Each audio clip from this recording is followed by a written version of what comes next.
Hello there, traveler. Now, I don't need to know about your day to know what that face means.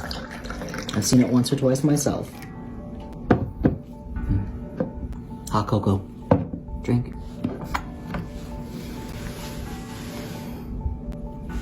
You want to know what I'd wish more people would realize? Is that how much more powerful they really are in regards to being able to write their own story. It's not always just luck or circumstances or even the ramifications of others. That's just the background, the setting of the story, if you will.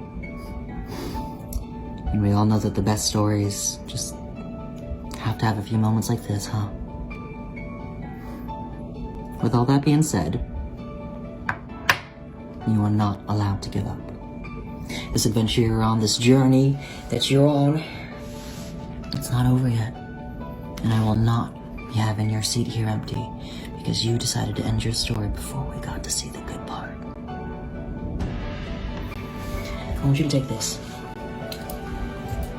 You don't like your story? Change it. Write in a plot twist. Change the setting. Flip the script. Do whatever you need to do. But do not write ever after until we get to see you on top of the freaking world. It's up to you to write your story. And I'm so excited to read it.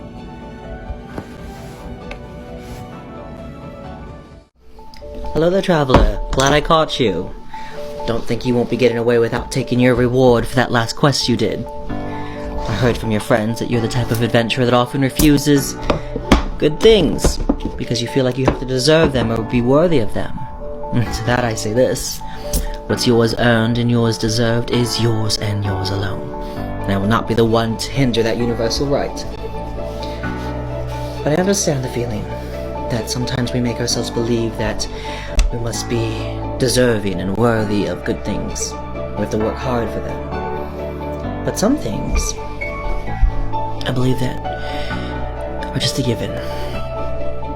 Like life, love, happiness, and random blessings that come our way. I hope that you're able to accept those, because you are worthy of that. Whether you feel it or not, it's the fact that you're alive, and the fact that you have good to give makes you deserving of all the wonderful things this world has for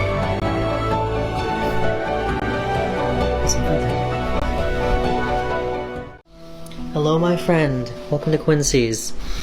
A mutual friend of ours said that you were going through something. Said that it was that you had a broken heart. Now, they didn't tell me any of the details, and I don't need to know any of the details, but if you'd indulge me, might I say this?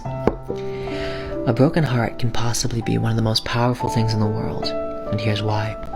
It shows that your heart is capable of deep and intense passion, though I might say that now you're feeling rather vulnerable.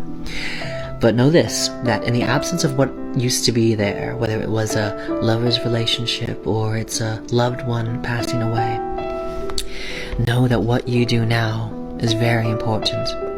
Grief and regret are completely normal emotions. It shows that the past meant a whole lot to you, but don't stay there. Some people take these emotions and they throw themselves into their work and they just work non-stop.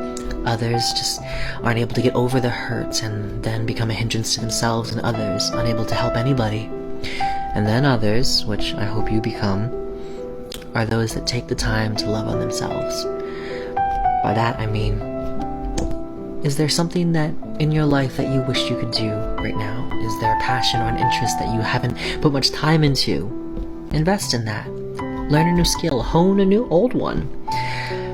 But whatever you choose to do, I hope that you surround yourself with good people who care only for you and only want the best for you, and that you take care of yourself. An amazing, amazing story can be written from this. And a heartbreak could be the start of all of it. It all depends on how you take it. Good luck out there. The legend, or the story, goes a little something like this. A long time ago, the devil used to sell his items and artifacts to potential buyers and demons. He would sell them items such as the scent of lust, collars of greed, blades that would inflict wounds of anger, and other items and weapons that would shoot pride deep into the heart of unsuspecting souls. With these weapons and more, demons were able to spread darkness across the world that much better. One day, a potential buyer arrived, another demon, and as he perused the devil's wares, he saw in the back corner something that caught his eye. On a pedestal, very plain-looking, sat two items, unmarked. An old wooden mallet, and a very boring-looking wooden spike.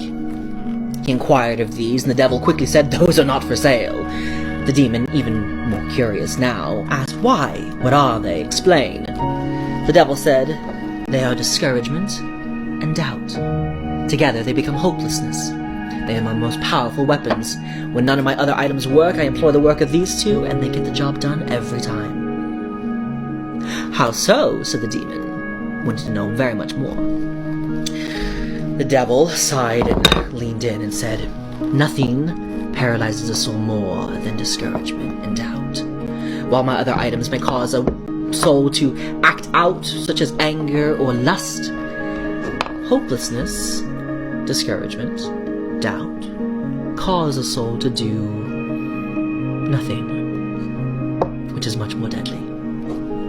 They are no respecter of persons. They drain their victim of courage and faith, causing their visions and dreams to be blurred and blotted out by anxiety and fears. And when a soul has fully succumbed to hopelessness, they become empty shells, sacks, with only enough energy to feel sorry for themselves. So, adventurous soul, if even the weapons of pride, anger, greed, or lust have no effect on you, beware the dull spike of discouragement and doubt. Hold on to what encourages and inspires your hearts, and those that care about you, let them love on you, and love them enough to let them know when you need them. Be safe out there. Yes, adventurer, you called for me. Said you had a question. How can I help? What is a hero?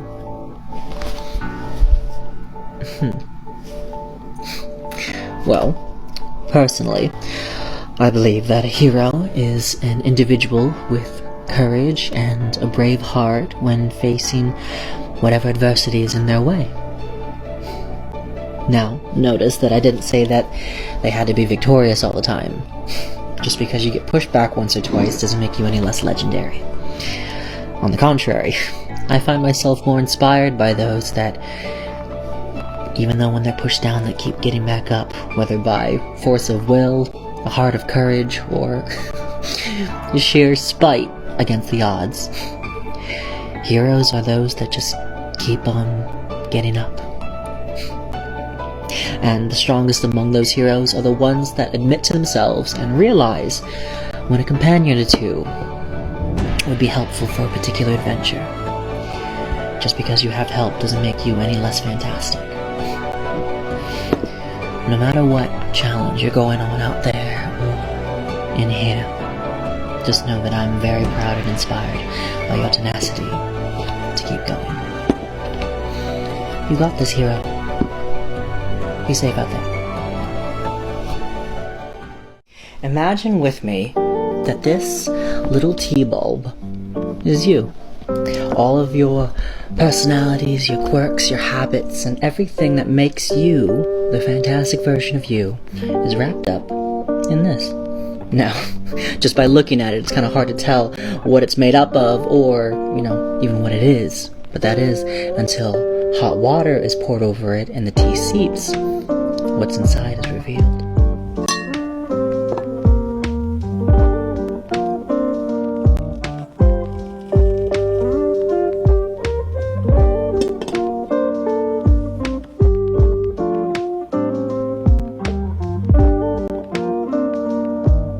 Likewise, it does not matter what you look like on the outside or how you appear to the rest of the world. What matters most and what always will matter most is what's on the inside. When hot water, or in our case, pressure, is applied to you, how do you respond? What comes out? Is it bitterness, anger, thoughtless reaction? Or is it a heart that takes a moment to assess the situation and respond in a manner that is both mature and respectable?